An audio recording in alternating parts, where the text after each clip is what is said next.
नमस्कार दोस्तों, मैं अनुराग गोयल आपका बहुत-बहुत स्वागत करता हूं अपने स्टार इन्वेस्टर चैनल में। दोस्तों, आपने स्टॉक डीलिस्टिंग के बारे में बहुत बार सुना होगा। सो बेसिकली स्टॉक डीलिस्टिंग होती क्या है? Stock delisting is very simple कि जब कोई स्टॉक एक्सचेंज पे ट्रेड करना बंद कर देता है, यानी कि उसकी जो ट्रेडिंग है वो फर्दर नहीं रहती है स्टॉक एक्सचेंज पर, यानी कि पब्लिक मार्केट में उसका डीलिंग नहीं होता है। सो बेसिकली अगर जब भी कोई स्टॉक डीलिस्ट होता है तो नेचुरली वो शेयर होल्डर्स के ऊपर बहुत बड़ा इम्पैक्ट करता है।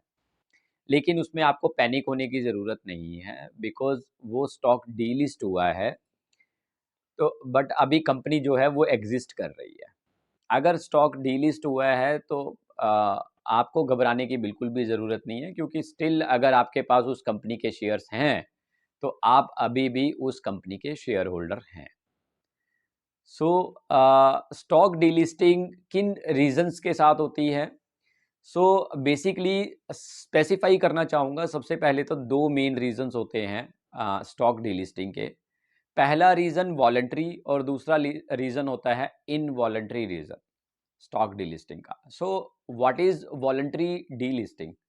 वॉलंटरी डीलिस्टिंग वो डीलिस्टिंग होती है जहां पर कि कंपनी खुद से डिसाइड करती है कि एनी मोर हमारा स्टॉक जो है वो स्टॉक एक्सचेंज पर ट्रेड नहीं करेगा।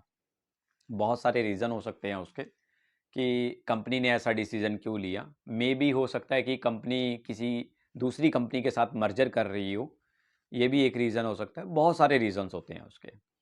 सो इनवॉलंटरी जो डीलिस्टिंग होना होता है स्टॉक का, वो स्पेसिफिकली होता है जब कंपनी बैंकरप्सी हो जाती है या इन केस कंपनी परफॉर्मेंस में गिर जाती है बहुत बुरे तरीके से, या फिर कंपनी स्टॉक एक्सचेंज के रेगुलेशंस जो है वो कंप्लीट करने में या फॉलो करने में फेल हो जाती है, फेलियर हो जाती है। So these are involuntary delisting reasons. So basically हमने यहाँ पे बात की दो टाइप की, कि दो तरीके से डीलिस्टिंग होती है स्टॉक की स्टॉक एक्सचेंज से। सो अब बात करते हैं in case of voluntary reasons में, अगर कोई कंपनी खुद से अपना शेयर जो है डिसाइड करती है कि हमारा शेयर फर्दर जो है वो स्टॉक एक्सचेंज पर ट्रेड नहीं होगा, तो उस केस में आप अपने शेयर्स कैसे बेच सकते हो? सो सबसे पहला रीज़न है कि कंपनी आपको एक रिवर्स बुक बिल्डिंग का एक विंडो जनरेट करके देती है, जिसमें कि आपके पास एक ऑप्शन रहता है कि आप उसमें बिडिंग कर सकते हैं। कैसे? उस बिडिंग का प्रोसेस कैसे होता है? सबसे पहली बात कि वो विंडो जो है वो 1 साल के लिए खुला होता है, रिवर्स बुक बिल्डिंग जिसको बोलते हैं, और उसका इंटीमेशन आपके पास ईमेल पर और आपको एसएमएस के थ्रू डेफिनेटली डिपॉजिटरी की तरफ से या आप जिस कंपनी के शेयर होल्डर हैं उसकी तरफ से आपको इंटीमेशन आएगा। उसी प्रोसेस में आपको जो है कंपनी के प्रमोटर या फिर एग्जिस्टिंग शेयर होल्डर जो कंपनी के हैं, इन्वेस्टर हैं यानी कि, वो आपको बायबैक करने के लिए एक ऑप्शन देंगे उस विंडो में।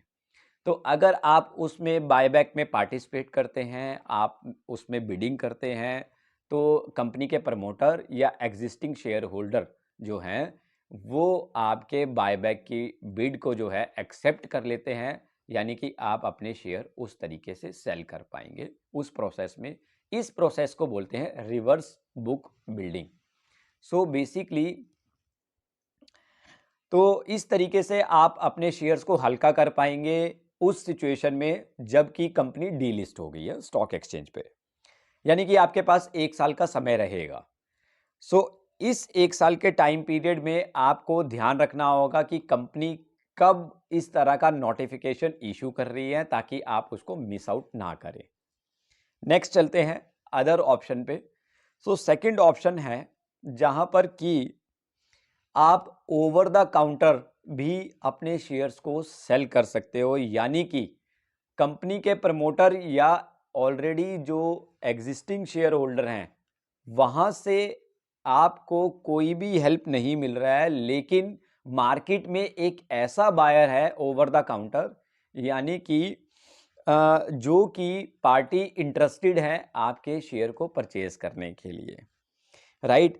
हालांकि वो अभी कंपनी के शेयर होल्डर नहीं हैं, या हो भी सकते हैं, लेकिन उनका इंटरेस्ट है कंपनी के या तो और शेयर बाय करने में या फिर फ्रेश इस कंपनी के शेयर्स में बाइंग करने के लिए। तो इस तरह के बायर को भी आप अपना होल्डिंग जो है, शेयर होल्डिंग जो है, वो आप सेल कर सकते हैं। तो यानी कि आपके पास वॉलंटरी डीलिस्टिंग में दो प्रोसेस हुए। पहला जो हमने डिस्कस किया रिवर्स बुक बिल्डिंग का, और secondly over the counter.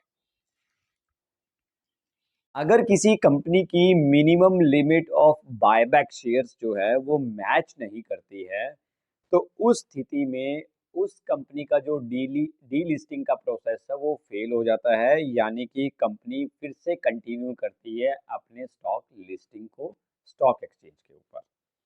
Secondly मैं आपको बताना चाहूंगा, अगर कोई कंपनी फोर्सफुली अपने शेयर को डीलिस्ट करना चाहती है, फोर्सफुली मतलब यानी कि कंपनी बैंकरप्सी नहीं हुई, यानी कि उसका परफॉर्मेंस सही चल रहा है, इसके अलावा कंपनी जो है स्टॉक एक्सचेंज के रेगुलेशंस को भी प्रॉपरली फॉलो कर रहा है, यानी कि उसमें कोई फेलियर नहीं है किसी भी तरह का। अगर इस तरह की कोई भी कंपनी अपने शेयर्स को जानबूझ के फोर्सफुली डीलिस्ट करती है स्टॉक एक्सचेंज से, तो ऐसे कंपनी को उस प्रोसेस में जाने से पहले बाय बैक का विंडो अपने शेयर होल्डर को देना पड़ेगा। यानी कि पहले वो अपने शेयर होल्डर्स को बाय बैक का विंडो देंगे, ऑफर देंगे। उसके बाद ही कंपनी जो है उस प्रोसेस को खत्म करने के बाद ही अपना जो है डीलिस्टिंग के प्रोसेस को कंटिन्यू कर सकती है और वो डीलिस्ट हो सकती है। तो अब बात करते हैं, can a company list after delisting? Yes, stock exchange board of India का एक गाइडलाइन है कि कोई भी कंपनी जो है डीलिस्टिंग होने के बाद दोबारा से रीलिस्ट हो सकती है स्टॉक एक्सचेंज पे, लेकिन 3 साल का उसे एक मैंडेट जो है वो कंप्लीट करना पड़ेगा टाइम ड्यूरेशन का। यानी कि कोई कंपनी अगर प्रॉपरली डीलिस्ट होती है, तो अगर उसे अपना शेयर रीलिस्ट करना है तो 3 साल का टाइम पीरियड मिनिमम चाहिए होगा कंपनी को दोबारा से रीलिस्ट करने के लिए। सो दोस्तों, आज हमने इस वीडियो में बात की कि कंपनी अगर डीलिस्ट हो जाए तो आप अपने शेयर्स को कैसे बेच सकते हैं, कितनी तरह के टाइप होते हैं कंपनी डीलिस्टिंग के स्टॉक एक्सचेंज पे। सेकेंडली हमने बात की कि एक ऐसी सिचुएशन जहां पर कि अगर आप जिस कंपनी के शेयर होल्डर हैं, अगर उस कंपनी फोर्सफुली अगर वो डीलिस्ट होना चाहती है, तो उस स्थिति में आपके पास क्या ऑप्शन रहेगा। सो दोस्तों, आज के इस वीडियो के लिए मुझे आप इजाज़त दीजिए। नेक्स्ट टाइम के लिए आपके लिए और इन्फॉर्मेटिव वीडियो लेके आता रहूँगा। Thank you so much. धन्यवाद।